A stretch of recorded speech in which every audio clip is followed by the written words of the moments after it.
एक छोटासा ब्रेक घेऊया, लगेच भेटूया अजून काही बातम्यांसह। पहा फक्त न्यूज 18 लोकमत।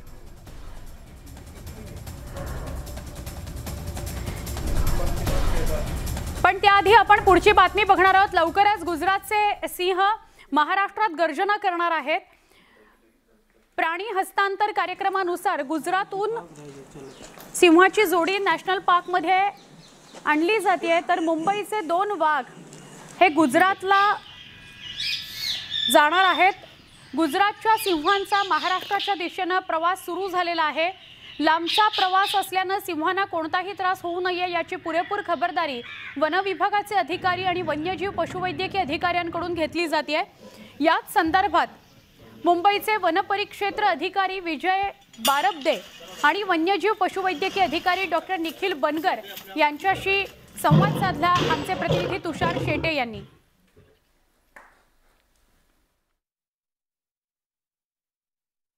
जुनागड मधल्या झू मधनं 2 सिंहांचा प्रवास मुंबईच्या दिशेने सुरू झालेला आहे।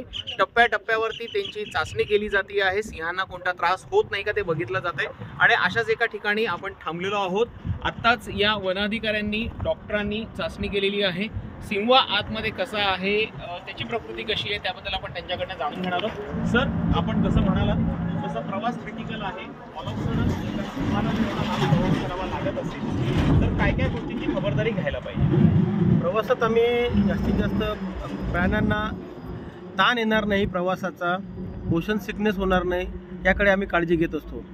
तर त्या दृष्टीने आम्ही आतापर्यंत बऱ्याच ठिकाणी थांबून त्यांची तपासणी आमच्या पशुवैद्यकीय अधिकारी डॉक्टर निखिल बांगर यांनी केलेली आहे आणि आता सद्यस्थितीत तरी प्राणी एकदम सुस्थितीत आहेत आणि पाणी वगैरे पित आहेत। सुपर। सर, तुम्हाला विचारायचं होतं की ज्यावेळेला एखादी लॉंग जर्नी असते त्यावेळेला एकतर ते केज मधले ॲनिमल आहेत, ट्रॉमा मध्ये जाण्याचे किती चान्सेस असतात, कशा पद्धतीने प्रिकॉशन्स घ्याव्या लागतात? डिपेंड करतं की एन्व्हायरमेंटल कंडिशन्स कशा आहेत किंवा त्या प्राण्याची मानसिकता कशी आहे, हे सगळं आपल्याला पाहावं लागतं आणि प्रत्येक वेळेला ॲनिमल काय साईन एक्झिबिट करतो आहे, म्हणजे आता आपण प्रत्येक थोड्या इंटरव्हलला जाऊन पाहतोय की काय साईन एक्झिबिट करतोय, त्याच्यावरनं आपल्याला कळतं की ॲनिमल सुस्थितीत आहे किंवा त्याला काही ट्रीटमेंटची गरज आहे किंवा आपण अजून काही काळाने थांबू शकतो। या पद्धतीने आपण आणि सुदैवाने आता कशाचीच काहीच गरज नाही लागली नाही, अजून तरी कशाचीच काही गरज नाही आहे, सब व्यवस्थित आहेत ॲनिमल्स। ओके, तर आपण बघितलं आपल्याला वनाधिकाऱ्यांनी आणि डॉक्टरांनी व्यवस्थित माहिती दिलेली आहे की आता या ट्रकमध्ये असलेले सिंह हे सुस्थितीत आहेत, प्रवासाला ते दाद देत आहेत, त्यांना कोणताही त्रास झालेला नाही आहे आणि अशाच पद्धतीनं वेळोवेळी त्यांची तपासणी होत राहणार आहे जेणेकरून मुंबईपर्यंत पोहोचताना या सिंहांना कोणत्याही प्रकारचा त्रास होऊ नये। कॅमेरा पर्सन रमेश भट्टसह तुषार शेटे, न्यूज 18 लोकमत। एक महत्त्वाची बातमी आहे। शिवसेनेचं मुखपत्र असलेल्या सामना प्रेसच्या जवळ भाजपची जाहीर सभा होती आहे।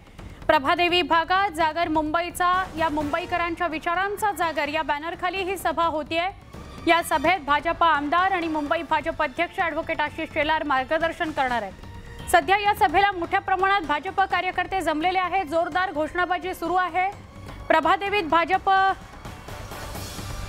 आणि शिवसेनेचा सामना होऊ शकतो। आमचे प्रतिनिधी गणेश गायकवाड यांना अधिक विचारूया। गणेश, काय अधिक माहिती या सभेविषयी काय सांगणार? सुवर्ण, आपल्याला माहित आहे की हा सदा सरवणकर यांचा मतदारसंघ आहे। पूर्वी सदा सरवणकर हे शिवसेनेमध्ये होते, म्हणजे उद्धव ठाकरे गटामध्ये, आता ते शिंदे गटामध्ये आहेत आणि त्याच शिवसेनेच्या बालेकिल्ल्यामध्ये या ठिकाणी प्रभादेवी परिसरामध्ये आपण पाहू शकतो की मुंबईमध्ये ही सभा घेतलेली आहे। जागर मुंबईचा या बॅनरखाली ही सभा आहे आणि प्रचंड मोठ्या प्रमाणात भाजपाचे कार्यकर्ते असतील, विशेषतः महिला कार्यकर्ते असतील, मोठ्या प्रमाणात या सभेला जमलेले आहेत। याच्यामध्ये लांगुल चालन, तुटीकरण, भ्रष्टाचार, घराणेशाही याविरुद्ध निर्णायक लढा या बॅनरखाली या ठिकाणी ही सभा होते। म्हणजे एकूणच हा जर बॅनर आपण पाहिला तर इथे शिवसेनेला कुठेतरी डिवसण्याचा प्रयत्न भाजपानं केलेला आहे। त्याच्यामुळे मुंबईची ही सभा आता यशस्वी झाल्यानंतर पुढचं पाऊल भाजपाचं काय असणार आहे, कारण मुंबईसारख्या, प्रभादेवीसारख्या शिवसेनेच्या बालेकिल्ल्यामध्ये आशिष शेलार काही वेळाने काय बोलणार आहेत, कारण 4 त्यांनी विधानं दिलेली आहेत या ठिकाणी। लांगुल चालन, तुटीकरण, भ्रष्टाचार आणि घराणेशाही याचा अर्थ त्यांनी उद्धव ठाकरेंना यामध्ये टार्गेट केलंय। मात्र ही सभा प्रचंड अशी होणार आहे। मात्र आशिष शेलार काय बोलणार आहे त्याच्याकडे सगळ्यांचं लक्ष लागलंय। सुवर्णा, धन्यवाद गणेश माहिती दिल्याबद्दल। कशी ही सभा होते, काय नेमकी टीका होते हे बघणं महत्त्वाचं आहे. अखेर 9 तासांच्या रेस्क्यू नंतर बिबट्या जेरबंद झाला. मुंबई संजय गांधी नॅशनल पार्क बोरिवली टीमनं त्याला रेस्क्यू केलं. रेस्क्यू करत असताना 2 जण जखमी झालेले आहेत. कल्याणच्या चिंचपाडा भागातील श्रीराम अनुग्रह इमारतीत हा बिबट्या शिरलेला होता. 2 जण जखमी झालेत. त्याला जेरबंद करताना नागरिकांनी अर्थात सुटकेचा श्वास घेतलाय. श्रीराम इमारतीमध्ये बिबट्या शिरलेला होता. कल्याणमधील हा बिबट्या 9 तासांनंतर जेरबंद झालेला आहे. रेस्क्यूच्या बाबत इथं चिंचपाडामध्ये लेपर्ड एका बिल्डिंगमध्ये अडकल्याचं बातमी आली. सकाळी मॉर्निंग आवर्समध्ये त्या लेपर्डनी एका लहान मुलावरती अटॅक केला होता. ही बिल्डिंग अतिशय अशी कॉम्पॅक्ट अशी आहे, 2 विंग्सची आहे आणि अगदी गजबजलेल्या या एरियामध्ये लेपर्ड कन्फाईन पोझिशनमध्ये होता.